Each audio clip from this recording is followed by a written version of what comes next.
All right, Filipino martial arts for about an hour on Wednesday, July 7th. Once again, everybody, we acknowledge all the different martial arts from all around the world that paved the way for us to be able to do this today, no matter which curricular area we're studying in, okay? So right hand makes a fist, left hand goes over it. This is abbreviated Chinese. Right hand fist goes up to your forehead, left hand over your heart, okay? And then tie is going to be right here. Left hand makes a table for your right hand is Indonesian. Perfect. Drop that left hand. You're going to tap your chest and go palm down to your side. French and Dog Brothers. And then Japanese, we're going to give a little bow. Let's everybody start with a single stick.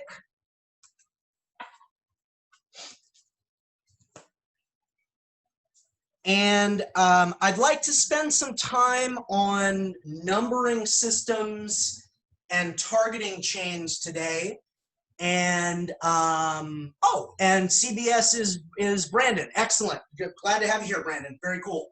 All right, and really nice to have everybody here that's joining us for the class. So fantastic. So we're going to be in our dominant side. So for most of us, we're right-handed. So stick is in the right hand and we're in a right lead. We start my curriculum off with a numbering system called Eskrima 1. Angle 1, forehand diagonal, clavicle to hip. Angle 2 is the backhand version of that same cut. Angle 3 is forehand horizontal midline. Angle 4 is backhand horizontal midline. And angle 5 is going to be a palm up thrust. Now this one, I want you to imagine you're showing off how buff your forearm is when you do that, okay, for 5. There will be times in the system when we don't curl our wrist. That's just not what we're doing here. 5 needs to be, I call it palm up. So a diagonal, a horizontal, and a thrust. And then your live hand just needs to be up. You can do it boxing style.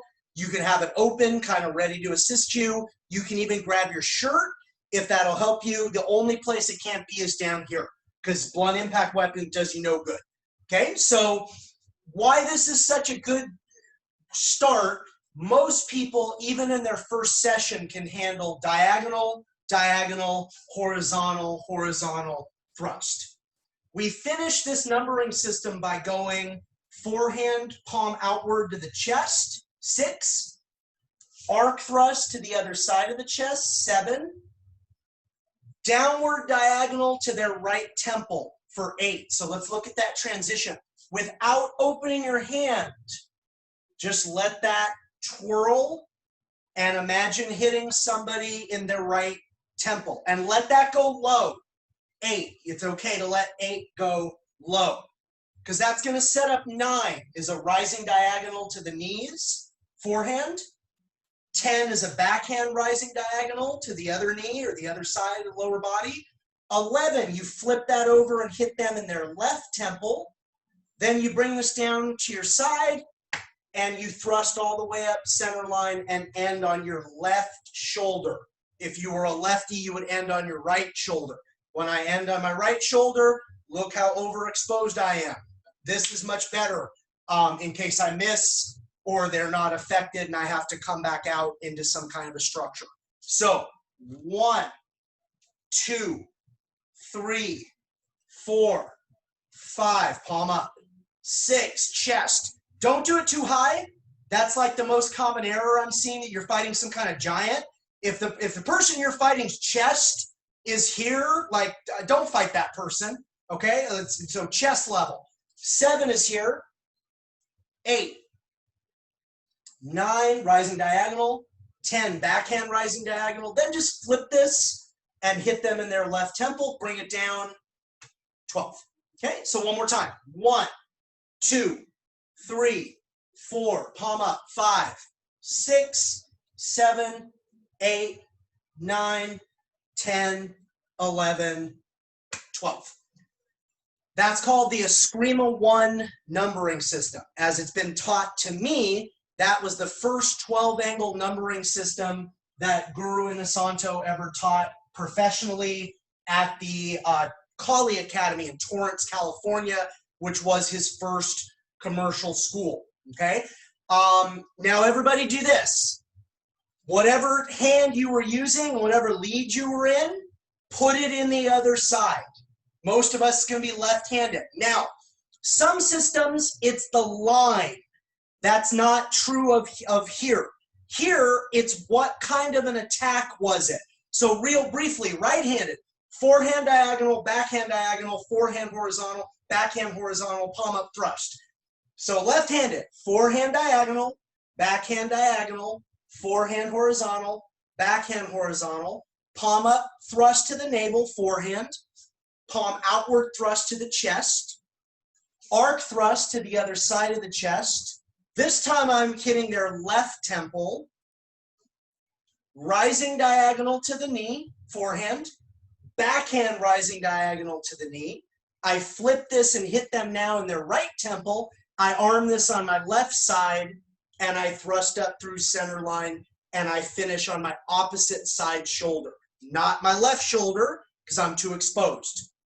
That's where I want to be, my right shoulder. So again, nice and slow. 1, 2, 3, 4, palm up, 5, 6, chest, 7, chest, 8, their left temple, 9, forehand diagonal, 10, backhand diagonal, 11, flip this over, hit them in the right temple, bring it down, thrust 12, and end up on your left shoulder.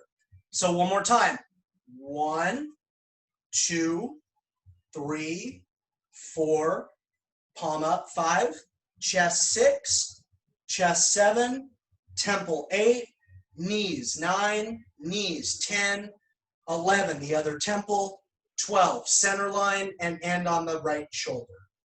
Okay, so I'm trying to kind of walk you through a progression along with showing you and teaching you this material. First level, Inosanto La Costa, single stick. You're learning this stationary in your right hand. Second level, orange belt, Inosanto La Costa, single stick. You're learning it stationary in your left hand, and everybody go back to your right side dominant now for me. Okay, Wa-tik, hit and retract. Nothing goes through all 12 angles. 1, 2, 3, 4. No real change here. 5, 6, 7. Now 8's going to be a little different. Watch me first. 8. Everybody see it? That's it. Okay. And I'm sorry, everything's slowing down a little bit. I'm waiting for the connection to catch up. Okay. 9, it bounces. Nothing's going through. 10, hit and retract. 11, and then 12 is tricky. 12. It's the same lines, but nothing goes through. 1, 2, 3, 4, 5, 6, 7, 8, 9, 10, 11, 12. Okay, so I have a colleague who is also kind of one of my instructors in another style of Balintawak. I'll share this very quickly. She grew up in the Philippines. She only moved to the United States, New York City, after finishing law school, okay? She is sort of my check for certain terminology. And Wa-tik is a term that she's kind of like, wait, what do you think that means? Hit and retract? I don't know about that, okay? So I like to give you the full picture. I like to give you the full picture. If you don't want to remember Wa-tik, just remember hit and retract is fine, all right? And I'm not saying my instructors don't know what they were talking about. I'm sharing that like a native Filipino person who only later moved to the United States as an adult kind of says that term is a little bit of hooey, okay? And the last thing I want to be is a white guy telling Filipino people how their culture works. So all I do is present the information, And I'll even share little nuggets like that. All right, so the last one, thrusting all 12 angles. This is the last, this is also an orange belt requirement. Okay, so the angles 5, 6, 7, and 12, the angles that are already thrusts, you don't have to make any changes to them. The other things I'm going to say is some of these angles are going to be awkward. I want you to do them anyways. 1, 2, 3, 4, no real change 5, no change 6, no change 7. Man, I don't like 8, but I want you to do it anyways. You might like it. 9, 10, 11, 12. Okay, so think about the lines. That was 1, so that becomes this, right? This was 2, so here's my 2. Here's 3, horizontal forehand. 4, 5, no change. 6, no change. 7, no change. Now think about that line. Backhand downward diagonal to their right temple. So yeah, you got to kind of go there. I don't really like it either, but it is what it is. 9, rising diagonal to the knees, forehand. 10, rising diagonal to the knees, backhand. 11 hits their temple, and this time you can go through and then just turn and arm it for 12. Okay. And honestly, I probably do that one slightly differently every time I do it, because it's, and here is a cultural approach, not a value judgment. It's Filipino martial arts. Very often in a lot of Filipino martial arts systems, do you have power and do you have structure and does it feel good? If those things are true, then as long as you mostly did the idea of the technique, then it's good. All right. Whereas some other systems, no, it's got to be, it's not here, it's here. Okay. So that a lot of Filipino martial arts will give you a little bit of leeway. All right. So that finishes orange belt. Green belt. This is going to tie into what we were doing in Silat nicely. Does if you were in Silat, Gayang 7, but we're not moving our left foot. I step in for the odd angles, back to a left lead for the even angles, with the exception of 11 and 12. We're going to do that together, and I'm going to walk you through this. So everybody stick up, hands up. You're not in the lead. Your feet are even, okay? Your right foot only is moving. You step in with the right foot for 1. Back for 2. In for 3. Back for 4. In for 5. Back for 6. In for 7. Don't open your hand, step back for 8. In for 9. Back for 10. In for 11. Okay, freeze. You kind of come into almost like a cat stance as you arm this, and then you move in and hit 12. So 11 to 12 is the only time we break the pattern, because we want to end offensively. We don't want to be backtracking and finish with 12. Okay, so footwork wise, you know, I would have been here for 10, here for 11, then I just kind of come into that kind of cat stance sort of configuration, and then I slide right in and hit 12. Okay, so you good? All right, that is the lateral triangle, female triangle, or Gayang 3. Almost like all these systems are connected or something. Okay, this one. So I'm stepping out with my right foot for odd angles. I'm stepping out with my left foot for even angles, except for 11 to 12, where we're going to kind of repeat what we did with the lateral triangle. So everybody start feet together. No lead. Stick and hand up. Step out with your right foot. Angle 1. Switch. 2. Switch.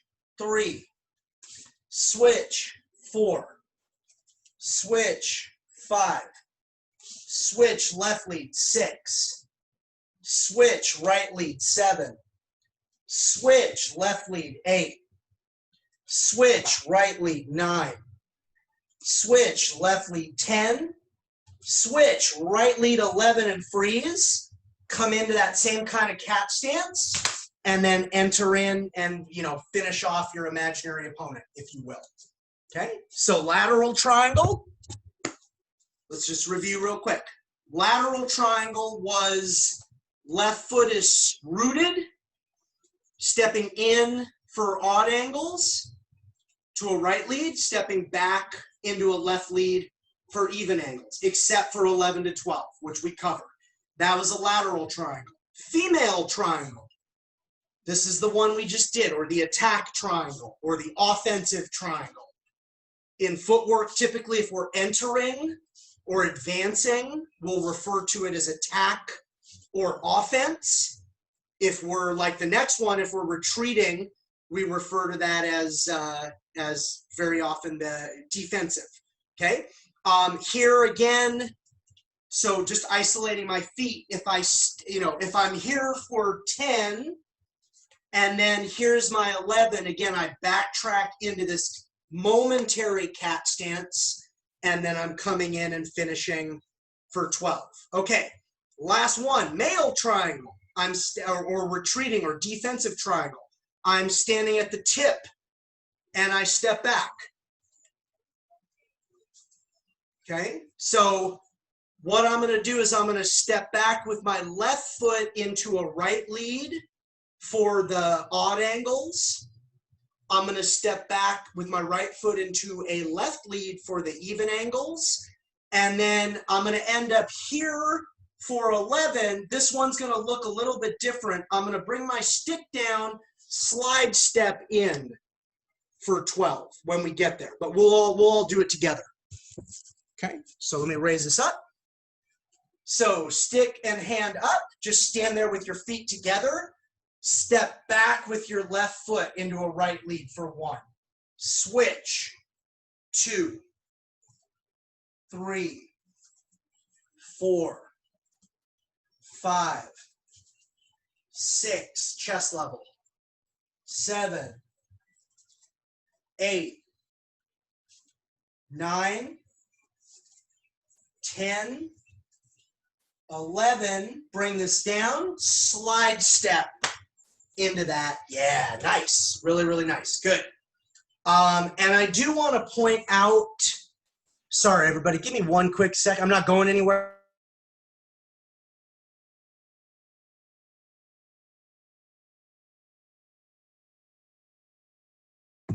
Sorry, everybody. Okay, so I want to remind you all, you haven't needed anything to train that. Let me remind you of the full progression. Yellow belt, stationary in your dominant hand, just learning the angles, just getting a handle on the angles. Orange belt, stationary in your complementary hand, no movement, getting a handle on the angles. You can go back to your, this is still orange belt, second level, dominant hand, watik, right? So hit and retract, nothing, not a single, including 8, nothing goes through, or 12, everything bounces. Also in orange belt, dominant side, thrusting. That was a little low. That's why I practice too, right? Thrust angles don't change. Some of those angles are awkward. Some of those angles you have to play around with coordinating them together with one another. That's why I make it a requirement. Okay, that's what a curriculum is I call it a forced progression. You don't have to like it, you have to experience it. And then long term, see what is going to work for you, especially if you're talking about sparring or fighting. 12 angle, like not all 12 of those are going to be, even when you do it normal, not all 12 of those are going to be your favorite angles. And they're not all going to be your best angle. Some of you will be natural backhanders. Some of you will be able to, always score hard and with power with a thrusting angle. You have to go through it to figure out what you like. So it's like a forced training progression, at least experience it. And then green belt, we wait until green belt phase 1, that's the same level, green belt / phase 1. We have lateral triangle. We have female triangle, right? We have male triangle. Now let me make another point here. What I keep saying on 8,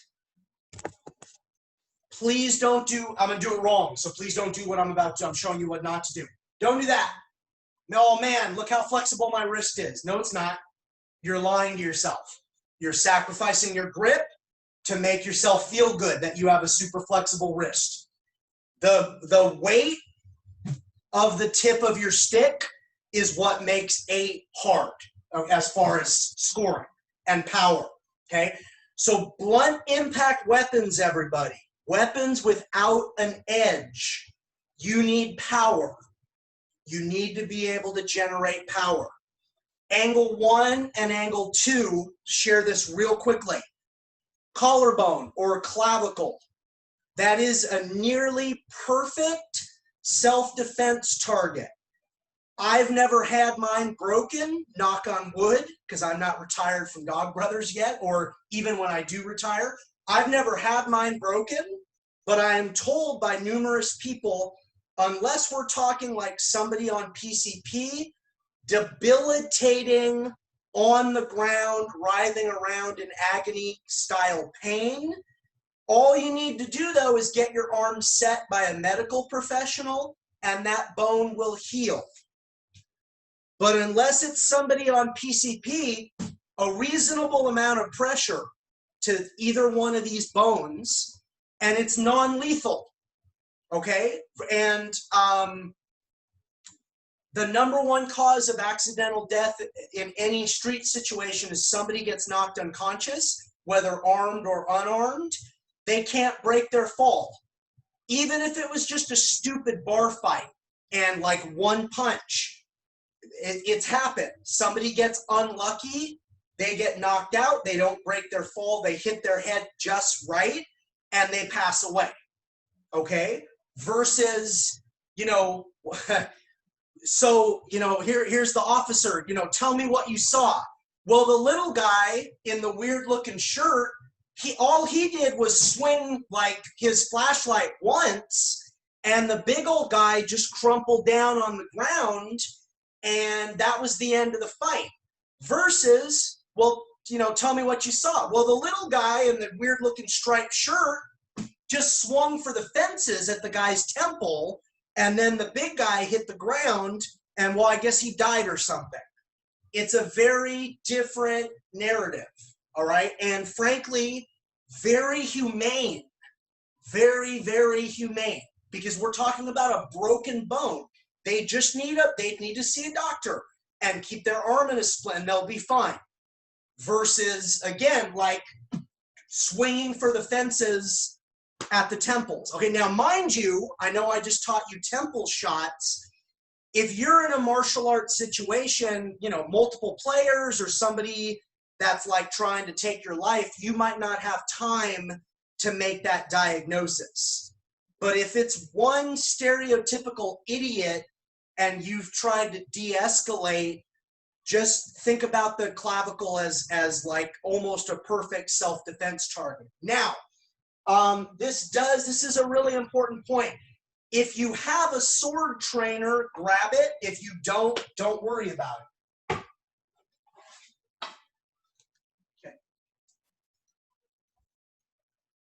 And, you know, today I want to talk about, I know I also want to do a little bit of double knife with you. I have some solo training.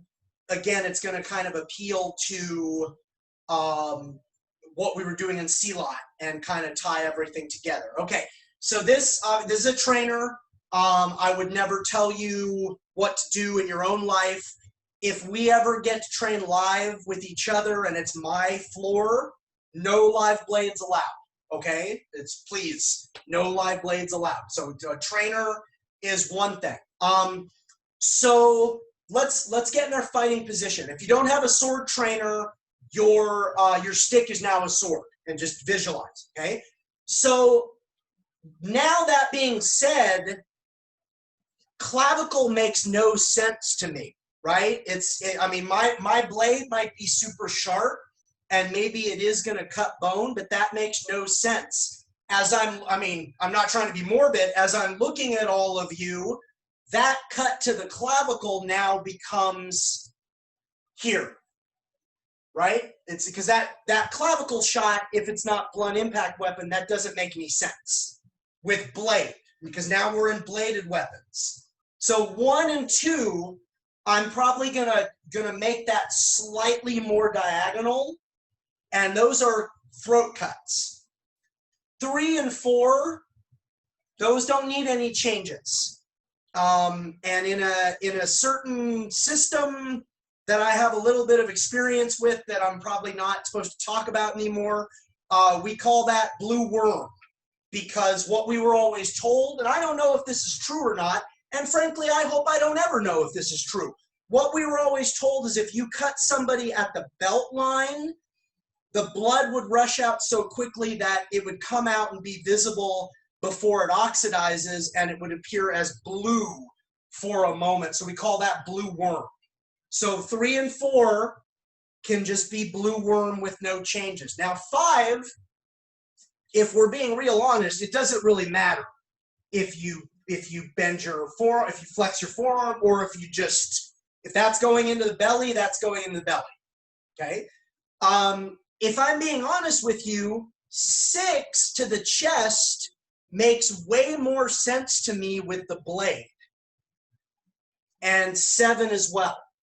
Okay, now 8, bladed weapon. The temples are actually a very underrated target with bladed weapon, and they work just fine. Okay, so that could still, 7 to 8, that could still be, thrust to right temple. Okay, if you want to change that arc and, try to, depending on how deep you're getting, I guess that could be a decapitation, or you could just cut in really deeply to the right side of their neck. But the temple, I'm telling you, is a very underrated target as far as bladed weapons. Okay, now 9. As you're going for this, certainly you, and I'm looking at all of you for kind of visualization purposes, getting cut on the outside of, I guess that would be here from your perspective. Getting cut on the outside of your knee with a bladed weapon is really bad, but cutting me on the femoral, on the inside with that cut, and then that cut. So the femoral on the inside of the right leg with 9, and the femoral on the inside of the left leg with 10 makes a bit more sense. But again, if you dig in and slice somebody's kneecap open, yeah, that's a pretty bad day. But if you're in a fight with, this is a barong or machetes or something, I'm assuming it's real. And if you have a couple of moments for that fight, if you're choosing the 9 line, if you can get the femoral, the inside of their left leg, like the inside of the thigh, that's a better target than the knee. The knee you might get a pain compliance thing and end the fight, but the femoral, they're going to bleed out very shortly. Okay, so 9, 10, 11. Now it's the left temple. You could go all the way through if your blade is sharp enough and try to pull a Kill Bill, or even if it's not sharp enough, just to embed that as far as it'll go into that's bad news. Okay, so 11, your blade might get stuck though, depending on how sharp it is. Now 12 brings up an interesting problem. So look at this trainer. This is a barong. This is the shape of this weapon is called barong. This is my favorite sword shape of all Filipino weapons, okay, for various reasons. If you've ever seen that crest, like Weapons of the Moro Land, it's got all the different sword shapes. As a Kali or a Eskrima or Arnis or Filipino martial arts practitioner, if you haven't identified your favorite shape, you should do that, all right, when you have the opportunity. But anyways, this is a barong. This is my favorite. This is what I would choose, okay? This barong trainer is very clearly supposed to represent a single-edged weapon. This is supposed to be flat. So like if I wanted to use my Balintawak structure, I could, because this is not supposed to be edged. The edge would be here, single-edged. So 12 brings up an interesting point. If I was in a position, and I pray I never am, of having to use 12 on people, the only real thing I can do is like cut the end of your mandible and cut up the front of your face. Versus if this is a two-edged blade, so imagine that both ends are edged, right? Edge here, edge here. On 12, I'm probably going to try to human popsicle you and enter, I'll use the scientific term, around the perineum and come up and exit out the front of your face. All right, so blade is really kind of horrible because it makes you confront some really horrible possibilities. And I've done so much FMA training in so many different systems. The best advice I can give you is if you ever encounter blade training in any art where it's like a joke, just be very cautious, all right? And I mean, all of you pretty much know me. You get a sense of who I don't take myself too seriously when I don't have to. That's not my style. But in trying to present this material to you, again, statistically, this is a good thing. More than likely, none of you are going to end up using this material in real time. But heaven forbid you did have to. I want you educated. Okay, so we've only looked at one numbering system, but we're in another weapons configuration, and that changes things. The other thing, and I haven't had a chance to cover this, pardon me, I know I left the frame. In bladed weapons, your live hand means nothing. Your live hand does not have to be up. It's going to get cut. It's going to get cut, or frankly, if you're in the habit of this, well, then they get to stab you through your hand into your heart, and it's a 2-in-1. Okay, so yeah, you could be. So I see Rob doing like back of his hand out. That's if you have to get cut, that's not bad. Or this is on a secondary weapon. Okay, that's, I mean, either of those things are fun. Just be aware, if you're training stick with me and it's stick as stick, blunt impact weapons, I'm going to get on you if I notice you drop this hand. That's like jabbing like this in Western boxing, right? And then this hand does you no good.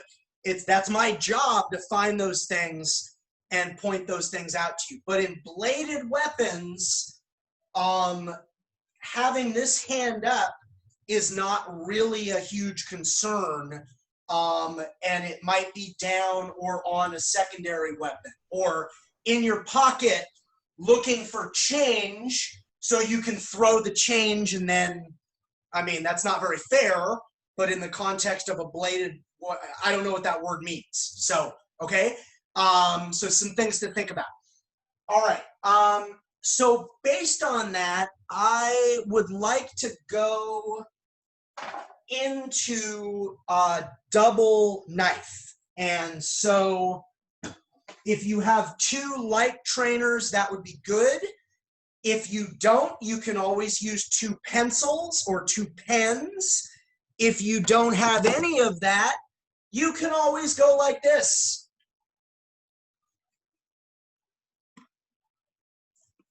Oh, very cool. So you see similar hand positioning with a single blade in messer fighting or hema. Okay. Oh, interesting. Very cool. Yeah. So just that live hand becomes worth far less in when we get into bladed weapons. Okay. So let's review a couple things. And again, this is going to tie into our C-lot really nicely. You could do lateral triangle, because right now we need a methodology for you to switch from a right lead to a left lead. You could do lateral triangle. That's no problem. You could do female triangle. That works well. You could do male triangle. That would work as well. Even though we're in FMA right now, you could do guy on 1. You could do guy on 2. Any of those would work, okay? So, depending on the relative background of everybody here, I'll go slow enough so that you can all stay with me. Or you might just be like, yeah, shut up, Guru Bryan, I got it. This is easy, okay? So everybody get in a right lead. Okay, ready? Jab, cross, jab. Change leads. And I'm sorry, I'm experiencing a little bit of slowdown, so I'm going to wait for the Zoom to catch up. Okay, jab, cross, jab. Give it a second.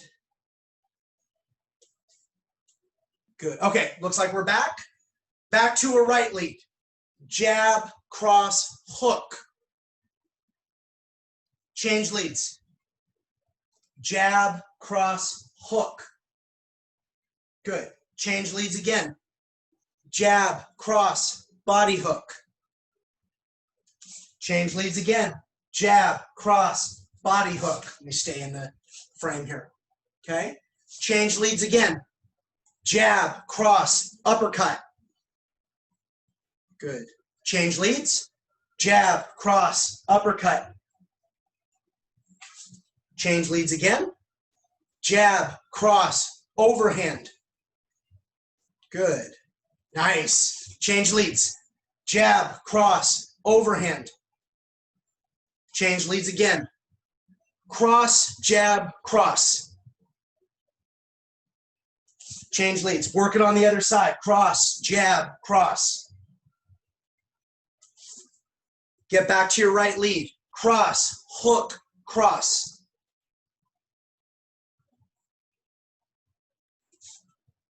Change leads and work that on the other side. Again, I'm getting a little slow down here. There we go. Looks like everybody caught up. So cross, cross, hook, cross. Change leads again. Cross, body hook, cross. Change leads.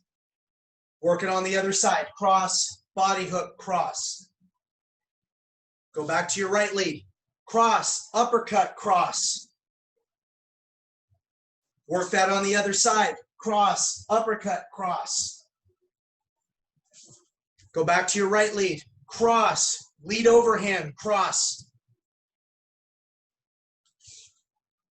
Nice. Work that on the other side. Cross, lead overhand, cross.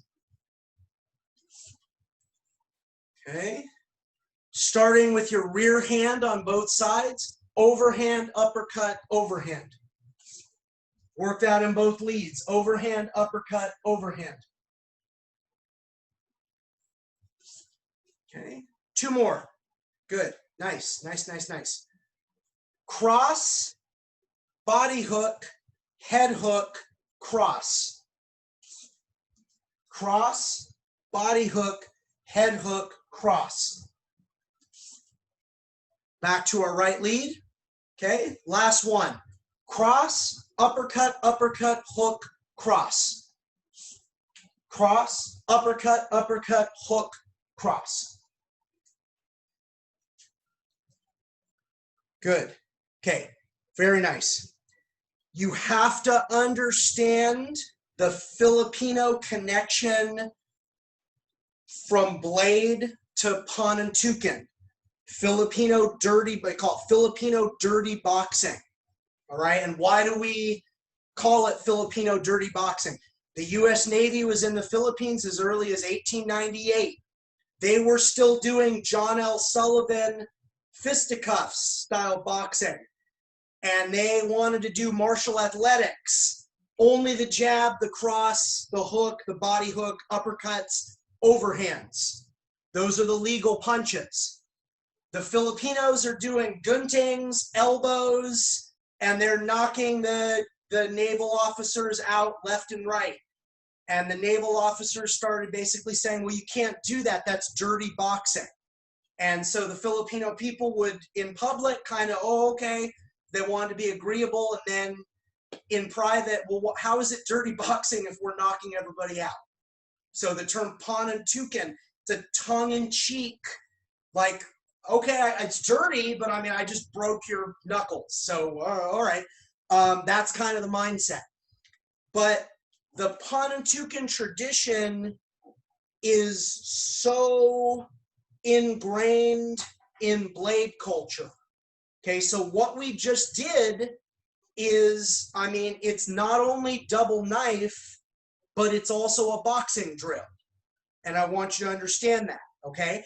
And I won't do all the counts. Everybody just, you don't need to get rid of them. Just set your blades aside for a second. Okay. We're all going to do lateral triangle. This is a really fascinating drill, okay? So your feet are even. Step into a right lead, triple jab, okay? Step back into a left lead. Now, even though technically this is your cross, try to throw that with the same attributes as when it was in the lead. Step back into your right lead. Jab, cross, jab. Go back to a left lead. Now, even though those are inverted, jab, cross, jab, and use the attributes from when you were in a right lead on the other side, okay? Now, I keep on going, but that's the idea, is there is no lead. There's movement, perpetual movement. Some of it self-generated based on my own rhythms that I've identified as a fighter, and some of it is in response to the movements of my opponent, okay? So you could, now everybody go back, get your blades. Any compound boxing combinations that you know, so what we just did, everybody feet even, step into a right lead, triple jab, okay? Move it back, triple jab, even though it's not your jab side anymore. Move in, jab, cross, jab. Back to a left lead, jab, cross, jab, even though that's not technically the jab on the cross side, okay? So these are some of the fundamental boxing drills, and there is a rich connection between Sagita's attack patterns with double knife integrating into the panantukan or the boxing tradition. Okay, so what we're also going to do, I want to review the 5 count in this weapons configuration. So you're closed, your right arm is over or on your backhand side. Your left, the back of your left wrist, you're laying that on your right forearm, okay? And so what we're gonna have is we're gonna have this backhand redondo for 1. We're gonna step in and your left hand hits this kind of thrust for 2. 3 is this backhand angle 2 with your right hand. 4 can be either here or here with your left hand. And then you're going to step back and hit an angle 1 with your right hand, and you're going to finish where you started. 1, 2, 3, 4, 5. Or thrust. 1, 2, 3, 4, 5. And I've taught this before. For the left hand at the Inosanto Academy, it was always thrusts on 2 and 4. Everybody see that backhand thrust on beat 4? And then this kind of hooking thrust, boom, on 2, 3, 4. And then a few years into my practice, I had students training with other instructors, which I always encourage, Filipino martial arts or anything else, but they were training the FMAs. They were doing it angle 1 on beat 2, angle 2 on beat 4. So it became more like all slashes, slash, slash, slash, slash. Backhand redondo slash, left hand slashes angle 1, slash angle 2 here, angle 2 at the left, and then angle 1, and I'm back where I started. So as long as you're developing that flow, then I don't care if you do thrust on 2, thrust on 4. That's a little more Inosanto. I don't care if you slash on 2, slash on 4. That's more the way those students were doing it. I never asked them who they got that from. I just had never seen it before. Is that double knife pattern the same as heaven and earth? That's a great question. Is that no? Heaven 6 would be 1, 2, 3, 4, 5, 6. And then earth 1, 2, 3, 4, 5, 6. But it's got some of the same moments or the same beats for sure wrapped up in that. Yeah. The 5 count, you all don't need to switch. I'm just illustrating the point. The 5 count is usually something I teach with long and short, stick and dagger, sword and dagger. So here, that's thrusting or that's slashing. So we usually put a little bit more emphasis into the 5 count with long and short. Here, we're just repeating the same 1, 2, 3, 4, 5. Okay. So what I'd like everybody to play with, there's only 2 seguidas, and then this is pretty perfect because I want to end on time here. I want you to play with high, low, high, and then enter with the 5 count. Okay, so let me just see everybody. So your right hand only, high, low, high, and then come in and make that 5 count. You see everybody give that a try. Nice. Yeah, that's it. Good, good, good. Okay, now and some things for you all to think about. You can thrust, I know that exited the frame, thrust, thrust, and then 5 count, or this is kind of like backhand, backhand, backhand, kind of like a watik sort of a slide. They're both acceptable, but if you want to like thrust and then you enter, that'll work. If you want a backhand watik and then you enter, that'll work as well. Good. So high, low, high. Very nice. And then everybody play with, this is not going to be a huge stretch at all for any of you. Low, high, low, and then enter as well. So think about the high, low, high or the low, high, low like your jab. You're probing, and then when you make the determination that you're ready to terminate, you enter with that 5 count. Okay, or low, high, low. And again, low, high, low. Thrust, thrust, thrust. Enter, fine. Or backhand watiks into entry. That's fine as well. Okay, I'm just kind of watching everybody move.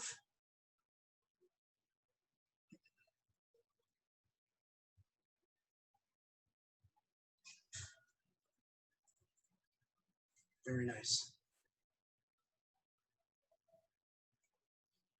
Okay, and if you have 2 elevations, I'll end on this.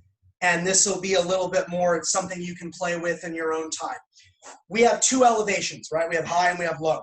Okay, so right now we're playing with what I like to call outlier is in the middle, or outlier is second, right? Because it's high, low, high. The outlier elevation was in the middle, low, high, low, and then 5 count. Whenever you have anything in the Filipino martial arts and it's high-low, like we have this in our staff curriculum or Dos Manos curriculum for FMA, you only have these themes. Triple to the same elevation, high, high, high, low, low, low. That's another category. Okay, yeah, I mean, you could go, if you want to go there, or boom, boom, boom, depending. That doesn't feel super great with the dagger, but those are all, that's one possibility. Outlier is second.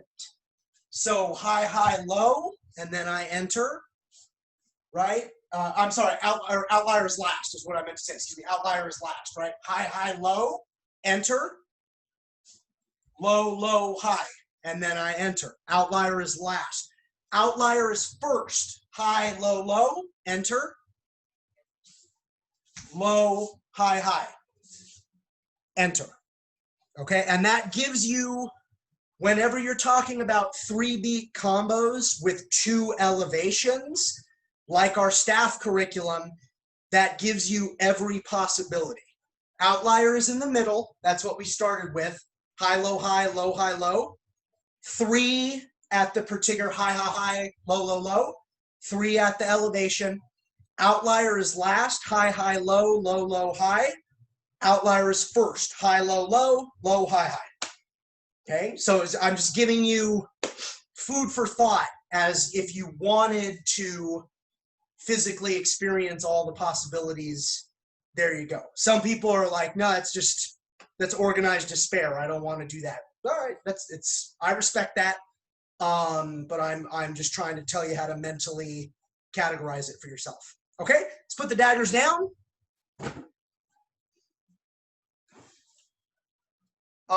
So once again, for the benefit of anybody watching this who would like to formalize your training relationship with me, please go to stoopsomalc.com. That URL will be in the description for the video. And once again, this week was kind of a different week in terms of our usual schedule. Monday was my birthday, so I was really selfish and I took the day off and relaxed and celebrated with my family. So, okay, Ivan, good to see you, man.